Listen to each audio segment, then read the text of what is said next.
गगनबावडा तालुक्यातील मांडुकली, तळे, बुद्रुक आणि शेणवडे या 3 ग्रामपंचायतींच्या सरपंच पदासाठी आणि शेणवडे इथल्या 2 सदस्य पदाच्या पोटनिवडणुकीसाठी मतमोजणी आज गगनबावडा तहसील कार्यालयात झाली। त्यामध्ये गगनबावडा तालुक्यातील 3ही सरपंच पदावर काँग्रेसचे उमेदवार विजयी झालेत। गगनबावडा तालुक्यातील मांडुकली ग्रामपंचायतीच्या सरपंचपदी काँग्रेसचे गणपती दगडू पाटील 688 मतं मिळवून विजयी झाले। त्यांनी शिवसेनेच्या उमेदवाराचा 461 मतांनी पराभव केला।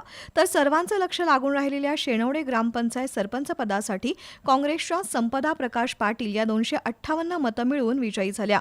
प्रभाग क्रमांक 1 मधून गीता वापिलकर तर प्रभाग क्रमांक 2 मधून सविता प्रकाश वापिलकर विजयी झाल्या। तळे बुद्रुक ग्रामपंचायत सरपंचपदासाठी काँग्रेस पांडुरंग तुकाराम पाटील 235 मतं मिळवून विजयी झाले। त्यांनी तिसऱ्या फेरीत प्रतिस्पर्धी शिवसेना उमेदवार सागर दगडू भोसले यांचा अवघ्या 2 मतांनी पराभव केला। आज दुपारी तहसीलदार रुपाली सूर्यवंशी यांच्या अध्यक्षतेखाली 3 टेबलवर मतमोजणी प्रक्रिया पार पडली। दुपारी 12:15 वाजेपर्यंत सर्व निकाल जाहीर झाले। निकाल जाहीर होताच विजयी उमेदवारांनी गुलालाची उधळण आणि फटाक्यांची आतषबाजी करून आनंद व्यक्त केला।